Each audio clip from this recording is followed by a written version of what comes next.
Hey there, fellow classic comic collectors. Hope you can all hear me. I've been having massive technical difficulties, which is why I'm a little bit late. Everything's been going wrong. My laptop just suddenly stopped allowing anything to use the microphone or the camera.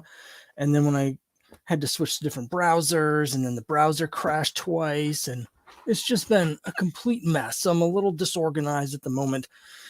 I was running around trying to get this technology set up, so I didn't have time to actually grab the comics that I'm going to be showing off. So jumping in here a little bit harried, so sorry about that. But I am here, and I'm here because my latest Kickstarter is now live, and I'm really excited for this one. This is one of the coolest projects that I've had a chance to do. It's the Crimebuster 80th anniversary special. It's a 100-page giant of a comic, and it celebrates the 80th anniversary of Boy Comics #3, the first appearance of Crimebuster. Of course, I'm a huge fan of Crimebuster. I'm a big fan of Boy Comics, and so I wanted to mark the 80th anniversary. That issue came out with a cover date of April 1942. So here we are 80 years later. As you know, my series, The Crimebusters, picks up the continuity from where Boy Comics left off at issue 119. I'll be talking about that later. So I wanted to do something special to mark the anniversary, and I came up with the idea of this 100-page giant. It's going to be like the DC 100-page giants of the 1970s. So it's going to have a bunch of reprints in it from the Golden Age, some carefully selected stories that I'll go over in a minute from the Golden Age, the complete stories. And then it also, those DC books, I would always have the new story. So in this case, the new story is a new version of my story from Crimebusters #1. When I originally did that, it was in black and white, and I was also just learning how to make comics, learning how the program worked that I was making comics on. And so there's certain things about it that I've learned since then how to do better. So what I did is I remastered that. I've fixed some of the art issues. I've relettered a bunch of it, and the whole thing's been colorized. And so that it's going to be a flip book where you can read the Golden Age stories from the front side, and then you flip it over, and it's got the newer stories on the back side. And I'll show you the Kickstarter in a few minutes. I'll go over all of those things. I've got a bunch of cool comics to show you as well. But the coolest thing about this project for me is the cover. So I'm super excited that the cover of this is actually never before published cover from George Tuska. Now, George Tuska, most people know him as being one of the classic artists for Marvel in the 60s and 70s, particularly on Iron Man. That's what he's really best known for, is his Iron Man work. But he really made his name in comics back in the 40s and 50s as one of the top artists working at Lev Gleason. He did a lot of the big stories in the pages of Crime Does Not Pay and their other crime comics. And as a result, he ended up working on some of the Crimebuster stories in Boy Comics. Now, I'm not including any of those in this issue. It's really hard to get credits and stuff like that, but I also just had limited room. I wanted to include so many more stories than I could. But he did work on the original series, and so to have a chance to bring to life one of his never before published covers is really exciting for me. So let me just show you that here in case you haven't seen it. So here is the Kickstarter page, and here's the cover, so you can see it. As you can see, this cover features Crimebuster fighting Ironjaw. Squeaks is down here. Also, he's off the bottom of the page a little bit, swinging his bat, and they're taking on Ironjaw. So it's like a classic Crimebuster. He's wearing his original costume from when he first debuted. He changed costumes in issue 60. And hey, how's it going? Good to see you here. Appreciate you dropping by. If anyone is into, if there's a way for me to show your comment on screen. Here we go. Show the comment on screen. Really dicey.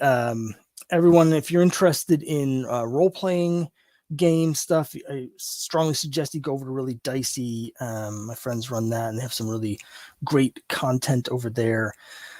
But this cover here from George Tuska, was commissioned for a friend of mine who I got to know through doing Crimebusters, another person who's a big fan of boy comics. And so he had commissioned the original full pencil art from Mr. Tuska a number of years ago before Mr. Tuska passed away. And so he gave me permission to use this as the cover. I also reached out and was able to get permission from the Tuska family to publish this cover. And once I had that, I sent the original pencil, a scan of the pencils to an artist by the name of Andrew Peapoy. Now, Andrew Peapoy is an award-winning artist. He's won an Eisner Award. He's most famous, I think, for working for Archie, because he does a lot of cool stuff for Archie. That's where I know him from. He does a lot of retro covers, so I felt like he'd be a really good feel, but he's also done a lot of inking over at DC.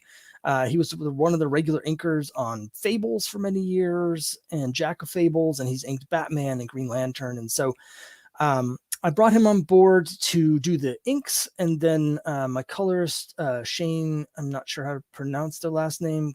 It's C-U-I. Anyway, Shane did the colors and brought the cover to life. So I was just super excited to be able to bring this art out to fans of Crimebuster, fans of George Tuska, and fans of the Golden Age in general. For the hardcore boy comics fans, you may recognize certain elements of this cover because he clearly was basing this off of the cover of Boy Comics number 6. So let me just, I'm just going to leave this on the screen. Hi, Kyle. Thanks very much for joining. Before you guys came, I was just mentioning I had all sorts of technical difficulties. So I was actually a little bit late getting on here because I couldn't get anything to work. So as a result, all the comics I was playing on a show during this, I don't have at hand. So I'm going to set my headset down for just a second while you're looking at this so I can grab a couple of those to talk about them real quick.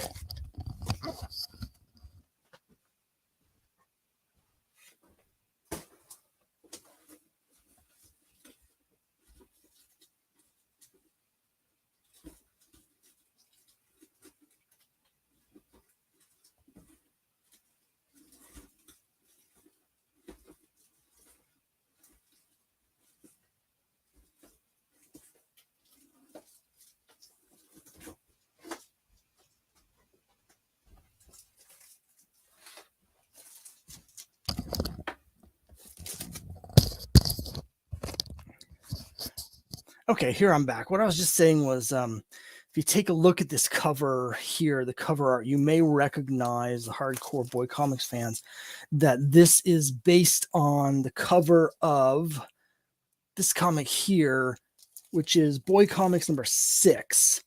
So, terrible camera. Let me see if I can get a better picture of this. So here's the cover of Boy Comics number 6. And if you see there, it's got the same haunted house in the background. It's got the same tree. It's also got Iron Jaws wearing the same outfit.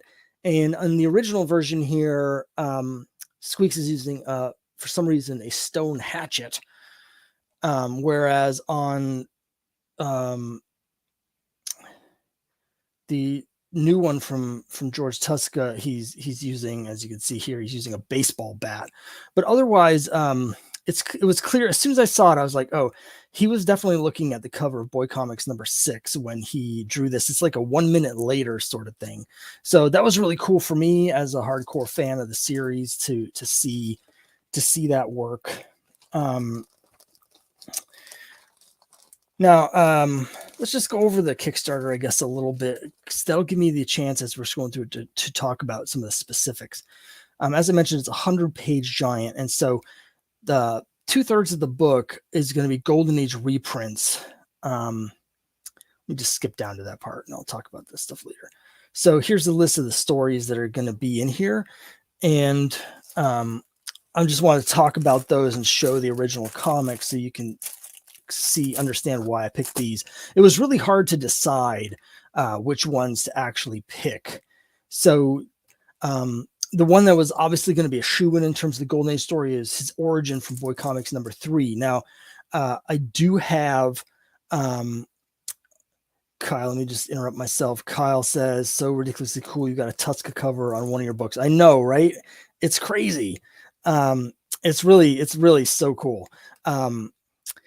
I knew, of course, that I was going to do Crimebuster's origin. That's a must-have. from Boy Comics number 3, but I'm actually not taking it from Boy Comics number 3. What I've got here is a Boy Comics number 30. And the glare is so bad in here. Let me see if there's any way I can get it a little bit better. I don't know if that's going to help or make it worse. Anyway, here's number 30. And this has a reprint of Boy Comics number 3 in it, the origin story of Crimebuster. But the Boy Comics number 30 version, the original one was done, of course, by Charles Biro, who is the editor of the whole line, who's a writer and artist that created Crimebuster. When he put out issue 30, though, he had the Norman Maurer, who was drawing Crimebuster at the time, redo some of the artwork. So number 30 is sort of like the director's cut. It's been changed just a little and fixed just a little bit to get it more in line with the Bureau's vision. So that's the version that I'm using. Now, what I'm trying to do is, since I have all the copies of these, I've looked at the scans online, and most of them are okay. Some of them aren't great, but they're also all like 144 DPI, which is a little bit too low quality to print. I know a lot of printers that do these Golden Age reprints will just take those scans from the websites online that have them and just print them. But since I have copies of all these, I'm planning on rescanning them all myself and then doing some touch-up work. So I did a little bit of a tease onto what that sort of might look like on like these pages here. Let me show you those.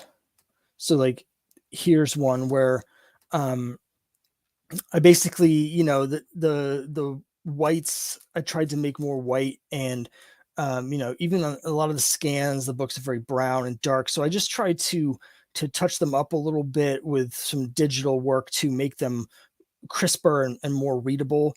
But I'm going to be able to do better. One of the problems I had with issue 30 is that my copy of issue 30, the original owner had added a couple extra staples to the spine, and then had put tape along the spine as well. So as to make sure the book doesn't fall apart. Well, it's not falling apart, but it doesn't fully open now. So even taking photographs, I couldn't get the pages to lay flat, but I definitely can't scan them. So I'm actually in the process of trying to buy another low grade copy of 30 that I can actually scan. I've got my eyes on one right now on eBay that I put an offer in for that's falling apart already. Like pages are loose. And so that will allow me to just scan it without worrying about damaging it. So that's the first story. The second story in here is from this. It's Boy Comics number 7.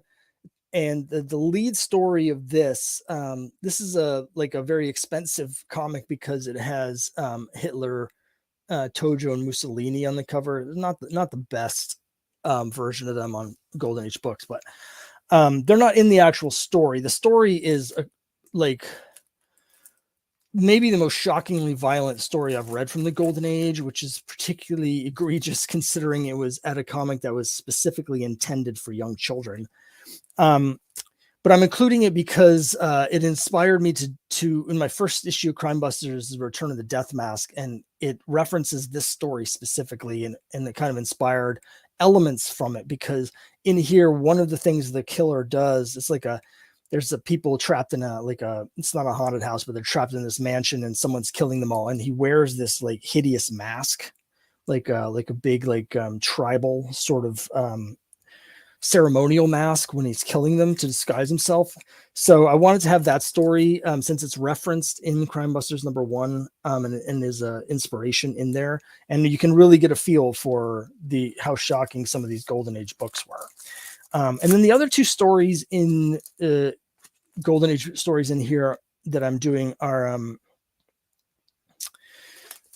from the end of the run. So that was basically the original story from issue 3 and issue 7. And then the last 2 are going to be from 107 and 119. So here's 107. And this is the issue where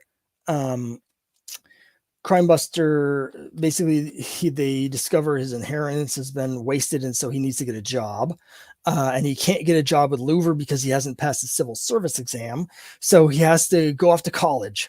And so starting with this issue, all of a sudden, instead of fighting crime in the big city, he's off at college, still having weird adventures, but they're mostly a lot of sports-based stuff. And he crashes an airplane and like he finds a gold mine and boys adventure stuff from the 50s, right? And so this story here in 107 explains why he ends up going to college and how that shift takes place. And this is pre-code, but they definitely know that it's coming. You can see it says CB instead of Crimebuster because once the code comes into place, they can no longer say crime on the cover. So there's that. And then finally, issue 119. And I'm including this because since the Crimebuster picks up the continuity from this issue and continues with number 120, my first issue, I wanted to have 119 because my first issue, 120, references a lot of the characters and stuff that happens in this issue.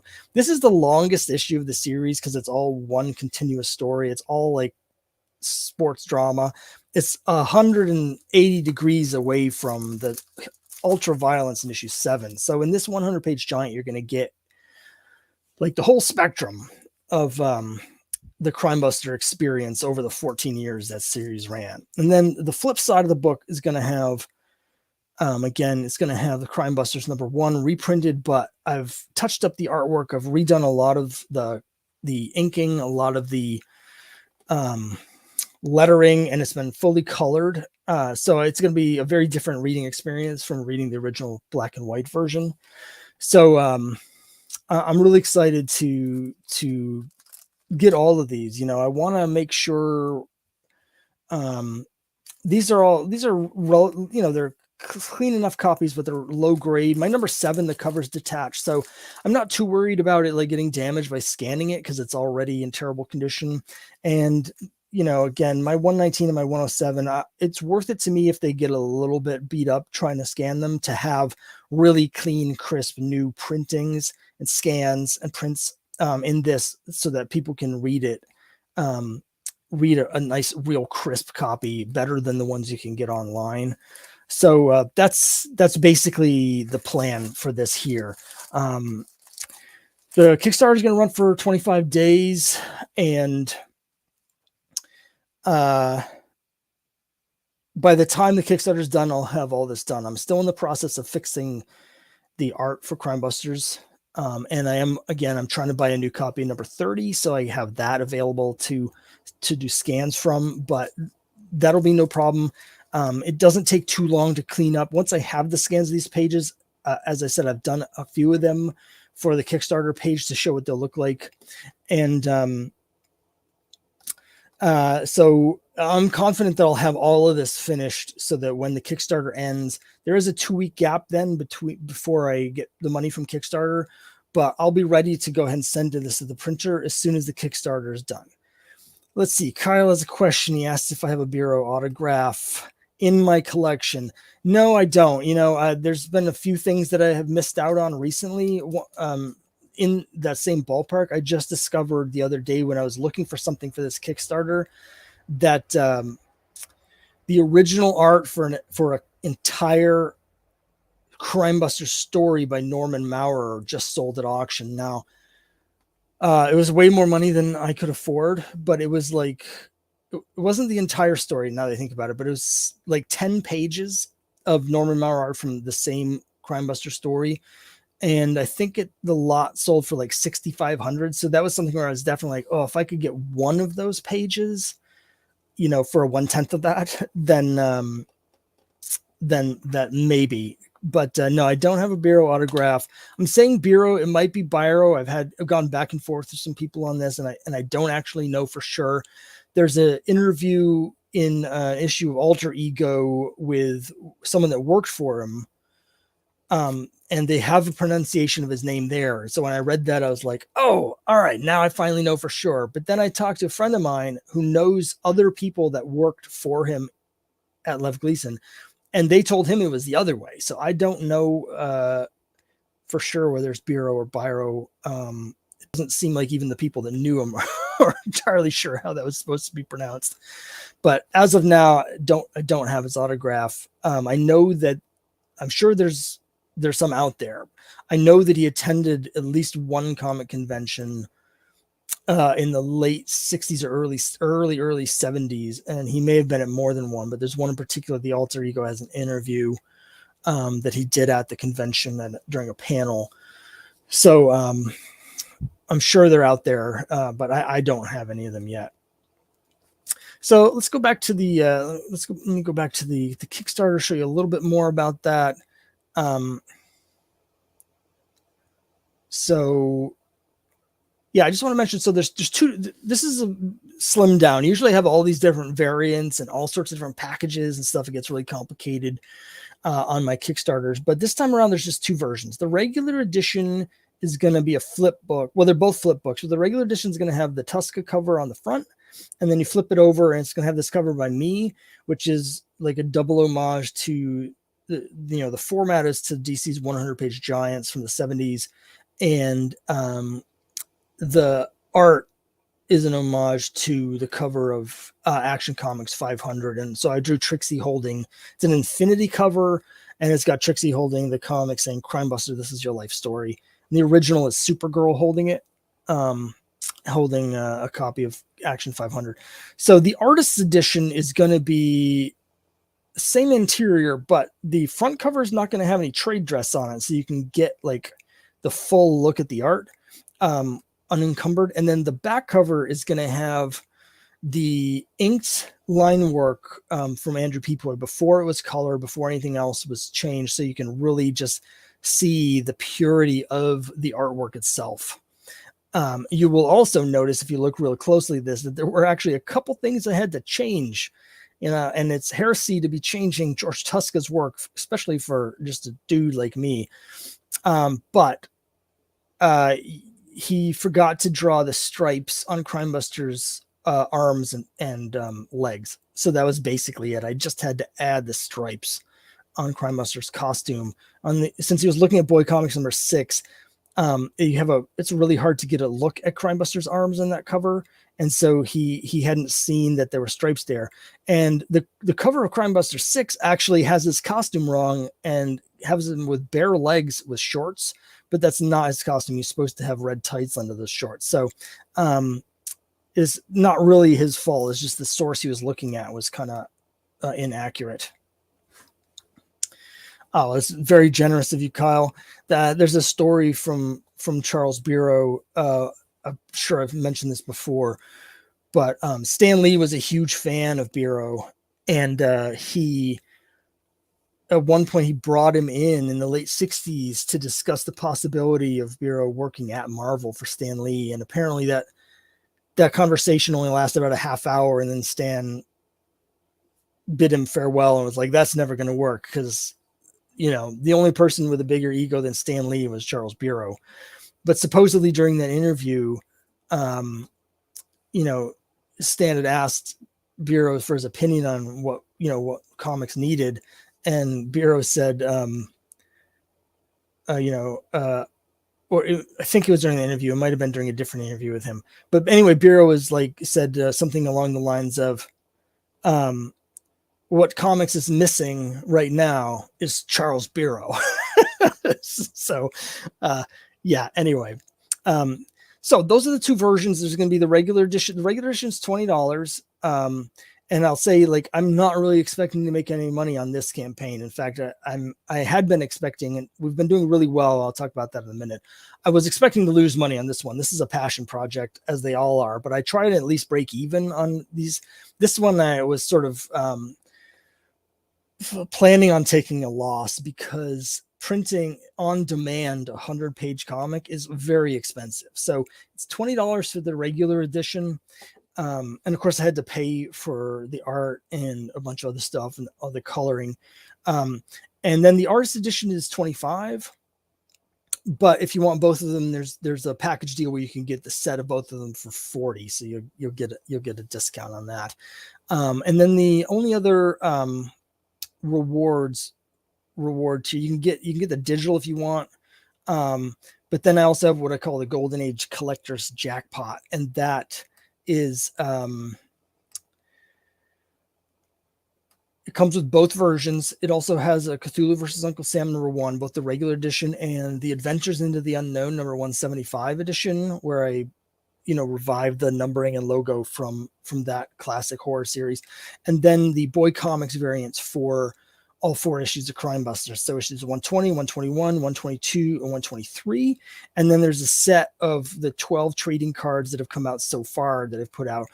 And those are done in the style of the original Lev Gleason trading cards from 1951, which I have one here.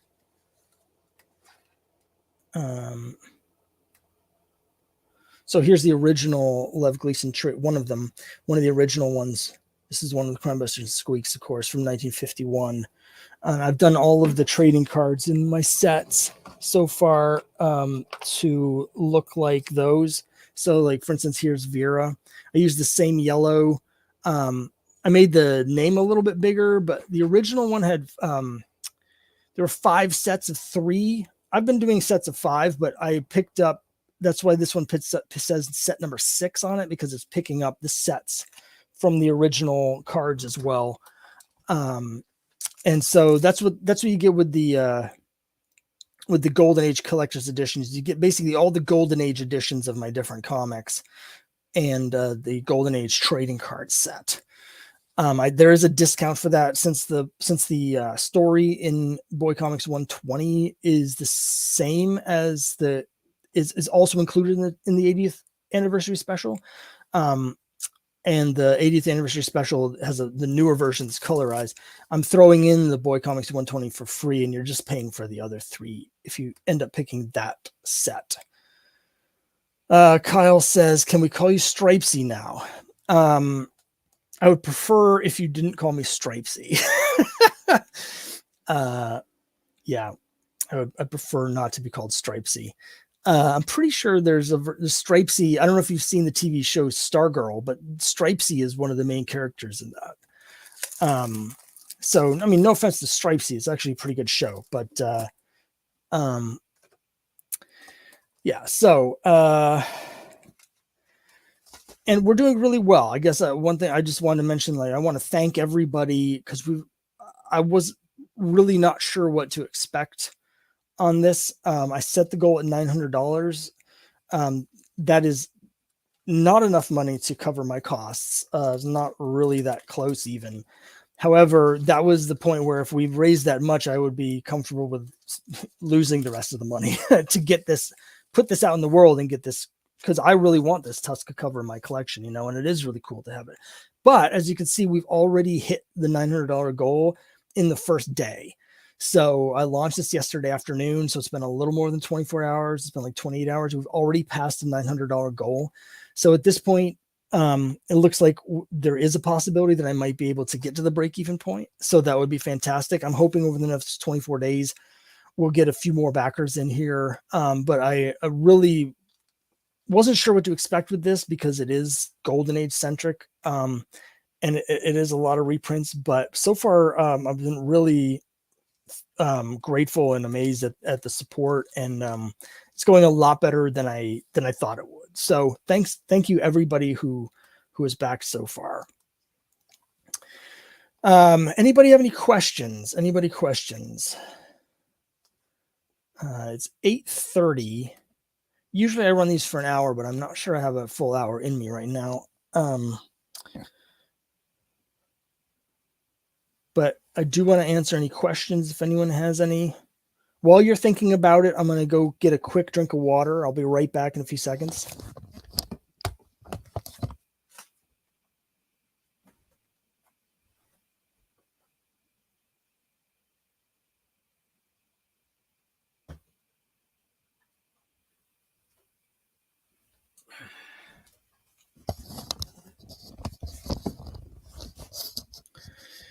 All right, I'm back. I will say, so now that we've hit the goal, after I get done with this, I will be posting an update on the Kickstarter where I'll also be announcing the first stretch goal. And the first stretch goal is going to be an expanded digital version of the comic. So there were some stories that I really wanted to include in this, but I couldn't, because 100 pages seems like a lot, but really it was only enough for 5 complete stories. 6 if you count the Squeaks backup stories. Kyle says, are you going to have a caricature of yourself hidden in any upcoming issues? I hadn't planned on that. Now some Kickstarter creators will do like a reward tier where people can pay to have themselves put in as a character. And actually, I did that when I was doing my Kickstarter for issue 2. I did that as a reward, and my father-in-law bought that tier, and so he appears in issue 3. And then I had made him the dean of the college that the character's going to, and I realized afterwards that I need that character because they're going to be seeing the dean quite a bit because of the different adventures. So he's actually become a recurring character instead of just a one-time character. But there was a lot of hassles actually with doing that, so I probably won't offer that reward tier again. And I wouldn't want to be in a similar situation where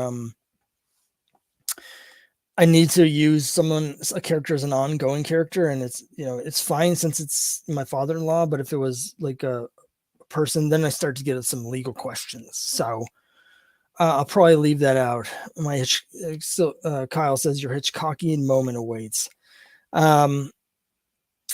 It is, I may theoretically do something like that, because one of my big, inspirations for doing the Crimebusters is the 3 investigators.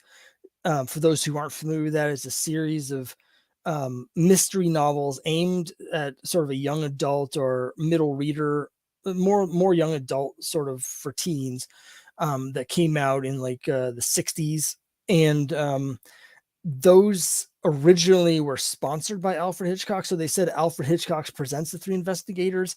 And basically the characters would, at the beginning or end of the mystery, they would go and they'd tell Alfred Hitchcock about the story. So he acted not really as a narrator, but sort of as like a frame device. So it might be fun to do something like that just as an homage to the 3 investigators, because I do love that series. But I'm not, don't have anything planned. Let's put it that way. But to get back to the stretch goals, I'm going to be doing, first stretch goal will be to add the stories to the digital PDF edition that I couldn't fit in the print edition. And those stories are going to be the story from Boy Comics 19, which is one of the craziest stories that I've ever read. It involves a guy who kills another guy. He kills the guy he's a caretaker, and the guy he's taking care of had to have his legs amputated, and he kills that guy by pushing him in front of a train in order to get the insurance money from, because he thinks that he's in the will, right? That's the only reason he was taking care of this guy, right? So he does that, and then it turns out that in the will, it specifies the guy was on to him, and he specifies that the guy can only get the money from the will if he also has his legs amputated.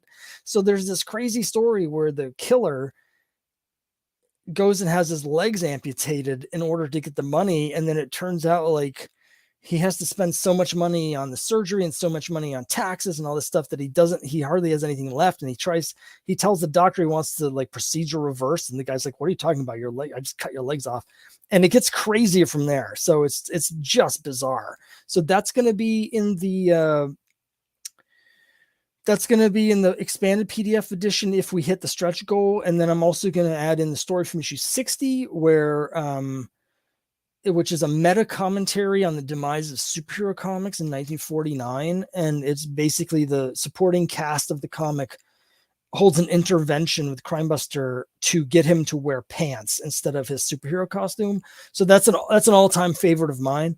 And then there's a great story in issue 97 that I wanted to include, which has my favorite Crimebuster panel in the whole series, where a bunch of guys are attacking him, and he has a sword, and he's basically saying, you may get me, but I'll take some of you out first. Who wants to die? It's just great. So that's a shorter one. It has to do with a crooked bullfighting ring.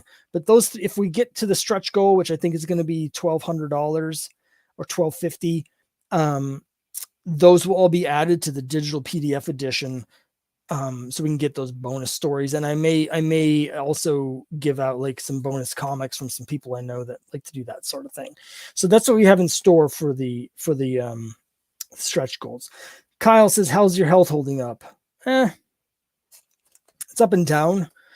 But you know, still here. So I'm standing today. Usually I'm lying on the couch, but I decided to try standing today. I'm not sure. My feet are starting to give out a little bit, so I probably only have a few minutes left in this. But overall, I'm just sort of managing things from day to day.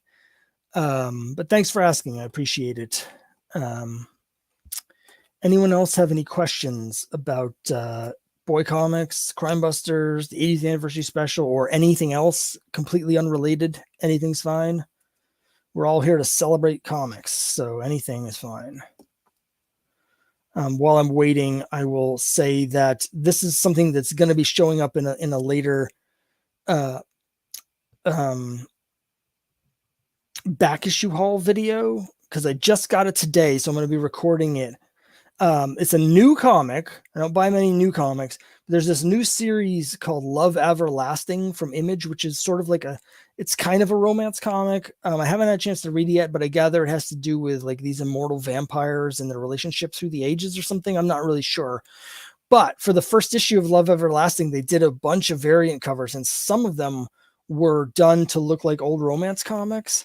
So I know some of you guys are going to love this as much as I did. As soon as I saw this, I had to go and pre-order it. And the comic just came out this week and they mailed it to me. It arrived today. So this is Love Everlasting #1. It's the 1950s Charlton romance homage cover.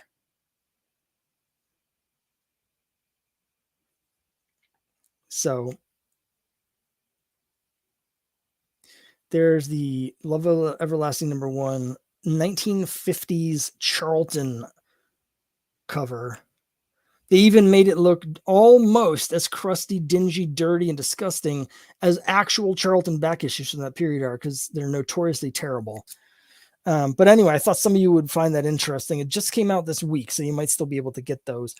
Keith Engebretson, what payment method would you take for the anniversary issue? I might be interested. Well, thanks very much. So there's two options here. You can back through the Kickstarter, but if you don't want to do that, that's fine. After the Kickstarter is over and I have the comics in hand, and I actually have physical copies, I will have them on my website, and you can buy them through the website, my website instead. And that uses just like a credit card number or something. If that doesn't work, then we can work something out. I mean, you could mail me a check if you don't want to purchase it online. I've had a couple people that I had someone actually once mail me an envelope full of cash because they didn't have any other way to pay. So the easiest way is to go through the Kickstarter.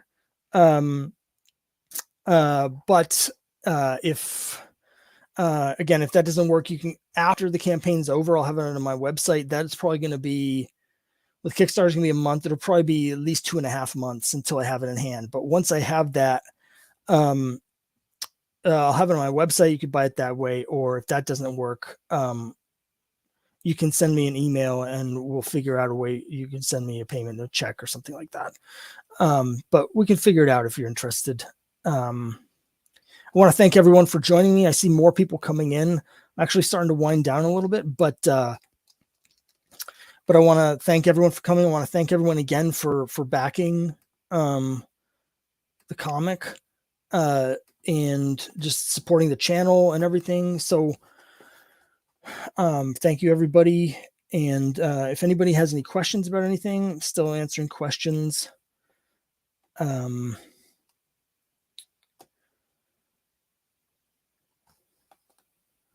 Again, the Kickstarter is running through September 9th. I think it ends on Friday, September 9th. So people have plenty of time to check it out and look at it.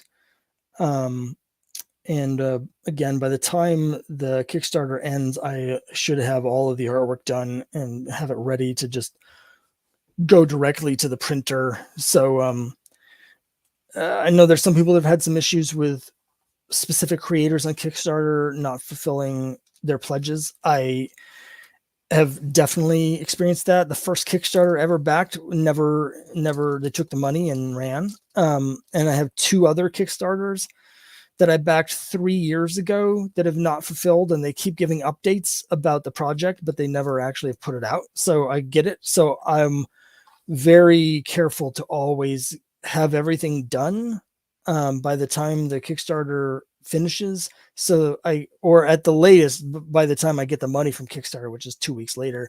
And so I can immediately send it to the printer as soon as it's over, because I never want anyone to have to wait for stuff. There's a lot of delays these days because of COVID, and because of that's caused a lot of shipping delays and paper shortages with the printer. So there's some delays that I don't have any control over, but I want to make sure everybody gets stuff. Kyle, thank you again for continuously putting out such quality content. Well, thanks for watching. I've been really busy recently. It's been a little bit hard to keep up. I've actually recorded all the rest of the videos all for the rest of the month. Those are already all recorded and ready to go. So hopefully there's some good stuff. For those who watched that first episode, I say watched, it's a podcast, so there's really nothing to look at. But the first one, or the Blackhawk, it's funny. I was just watching a documentary the other day about I just blanked that. Ben Fong Torres, who is the music editor of Rolling Stone back in the 60s and 70s. And when I was watching that documentary, he actually talked a fair amount at the beginning of the documentary about